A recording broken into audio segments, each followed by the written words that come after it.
уважаемые ребята! Меня зовут Каблумикова Майгуль Советовна. Я учитель истории. Итак, давайте начнем наш урок. Вашему вниманию предлагаются два изображения. Подумайте, какой будет тема нашего сегодняшнего урока. Конечно, наверное, как вы уже догадались, речь пойдет об образовании. Тема нашего сегодняшнего урока – чему учили в гимназиях, лицеях и в академиях Древней Греции. Сегодня на уроке опишем влияние хозяйственной деятельности и социальных изменений на появление и развитие таких наук, как арифметика, геометрия, астрономия, медицина. Опишем роль письменности в развитии древнего общества. Ты узнаешь о понятиях палестра, академия, гимназия, ликей. Ты научишься описывать влияние изменений в обществе на формирование и развитие наук, описывать роль письменности в развитии древнего общества. Для того, чтобы лучше изучить тему нашего урока, я предлагаю вам просмотреть видеоролик. В ходе данного видеоролика вы должны будете выполнить следующие задания. Смотрим.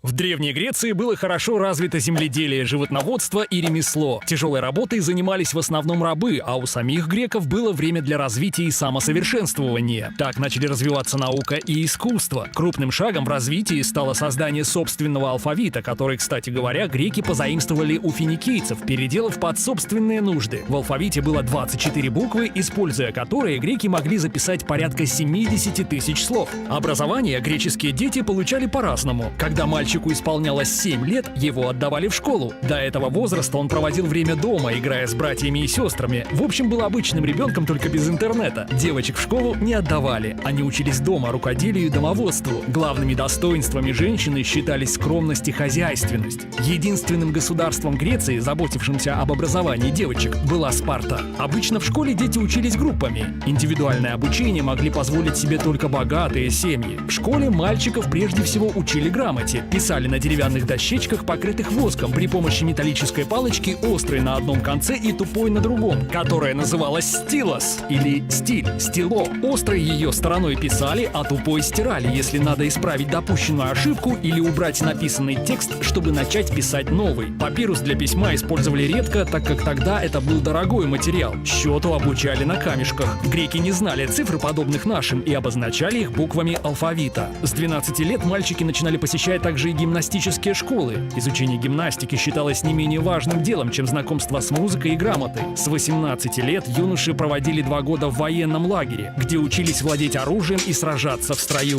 Греки считали, что в человеке все должно быть прекрасно, как душа, так и тело. Потому продолжали заниматься своим образованием на протяжении всей жизни. Они заботились о своем физическом здоровье, занимались гимнастикой, а также продолжали развивать свой ум. Многие греки знали наизусть знаменитые поэмы Гомера, Илиада и Одиссея. Все вы смотрели фильмы про врачей, и в них часто упоминают клятву Гиппократа. Но что же это значит? И кто же этот Гиппократ? Гиппократ родился около 460 года до нашей эры. Это великий ученый, философ и целитель, а также отец медицины. Ему принадлежала коллекция медицинских трактатов, проще говоря, научных сочинений. Он же был и автором части из них. В этих сочинениях нет ни единого упоминания о мистическом происхождении болезней. То есть греки в те времена уже понимали, что болезни вызывают неправильный образ жизни, вредные привычки и плохое питание, а не гнев богов. Клятва Гиппократа – это свод правил поведения врача. Конечно, с течением времени эти правила менялись и дополнялись в соответствии с происходящими изменениями в обществе, но суть остается той же. Врач должен быть трудолюбивым, опрятно выглядеть, постоянно совершенствоваться в своей профессии, быть серьезным, чутким и уметь хранить врачебную тайну, то есть не рассказывать о своем пациенте и его проблемах никому. Благодаря Гиппократу люди стали доверять больше медицине врачей, а не жрецов. Еще одним из выдающихся ученых того времени был Демокрит. Родился в 460 году до нашей эры. Он путешествовал по разным странам, жил в Египте, Вавилоне, знакомился с научными достижениями Востока. Главным достижением Демокрита считается развитие им учения об атомах, неделимых частицах, из комбинаций которых состоит все в мире. Он выдвинул такую теорию, не имея никаких приборов. А ведь атом смогли изучить только через сотни лет. Еще одной важной теорией Демокрита стала теория возникновения жизни. Он предположил, что жизнь на планете зародилась естественным путем, а люди появились, выжили и развиваются благодаря накапливаемому опыту и знаниям. То есть Демокрит опроверг миф о том, что людей всему научил Титан Прометей. Даже наоборот, он считал, что богов создали люди, пытаясь объяснить существующий миропорядок. Самой значимой работой Демокрита считается «Великий мирострой», который охватывает практически все доступные в то время области знания. Известный древнегреческий философ Сократ учил, что смысл жизни и назначение человека – делать добро. Сократ излагал свои учения только устно, так как считал, что запись ослабляет память. Потому никаких его трудов до наших дней не дошло. Все, что мы о нем знаем, взято из сочинений его учеников Платона и Ксенофонта. Сократу принадлежит высказывание «истина рождается в споре», так как он владел искусством ведения диалогов, споров, где двое или более участников могли придерживаться различных мнений, но стремились найти истину путем обмена своими мнениями и вопросами. Греки являются создателями дар. Подведем итоги. В Древней Греции большое внимание уделялось физическому и умственному воспитанию. В Древней Греции зародились многие современные науки. Самыми известными учеными были Гиппократ, Демокрит, Сократ, Эратосфен, Геродот, Фукидид. Религия, как и раньше, имела большое значение, но со временем менялась. Существовало большое количество религиозных праздников. Задание номер 1. Соотнесите виды древнегреческих образовательных заведений с содержанием образования. Школа, гимназия, академия. За каждый правильный ответ начисляется по 1 баллу. Давайте проверим себя. В школах обучали чтению, письму. В гимназиях учились дети с 12 до 18 лет и одновременно занимались спортом.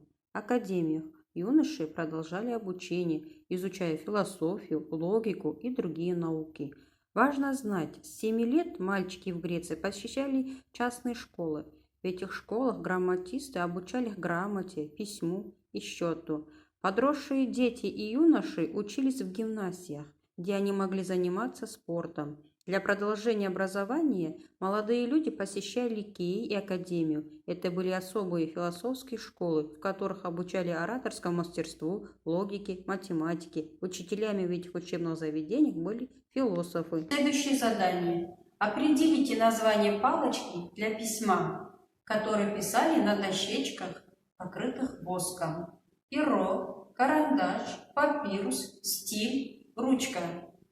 За правильный ответ начисляется 2 балла. Проверим свои ответы. Вместо тетради ученики пользовались деревянными дощечками, натертыми воском, писали стилем, острой металлической палочкой. В Древней Греции для письма применялись церы, деревянные дощечки, покрытые воском, писали палочкой, стилем.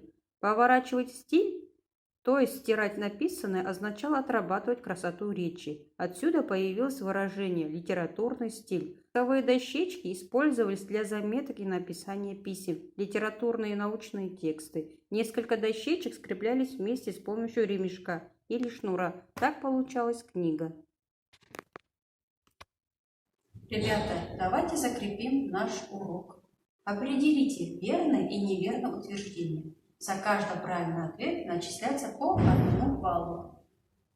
Итак, проверим свои ответы. Геродот вошел в историю как отец истории на Западе. Написал свой знаменитый труд «История». Пифагор – великий математик, автор одноименной теоремы. Гиппократ – основатель медицины, автор 60 трудов по медицине, автор клятвы врачей. Гомер – создатель поэмы «Илиада», «Одиссей», ставших памятниками мировой культуры. Сократ – мыслитель, философ с новаторскими взглядами. Он изменил вектор изучения природы, обратив внимание прежде всего на самого человека. И в конце нашего урока я предлагаю вам оценить себя. 9-10 баллов – супер, 7-8 баллов – молодец. А если ты набрал 5-6 баллов – старайся. Если ты набрал 1 и 4 балла, ты все сможешь, у тебя все получится. Ребята, если у вас все получилось, я вам предлагаю рефлексию лестницу успеха. Я учусь, я творю, я расту, я желаю учиться, я все могу. Вы узнали о понятиях палестра, академии, гимназии, ликеи. Вы научились описывать влияние изменений в обществе на формирование и развитие наук, описывать роль письменности в развитии древнего общества.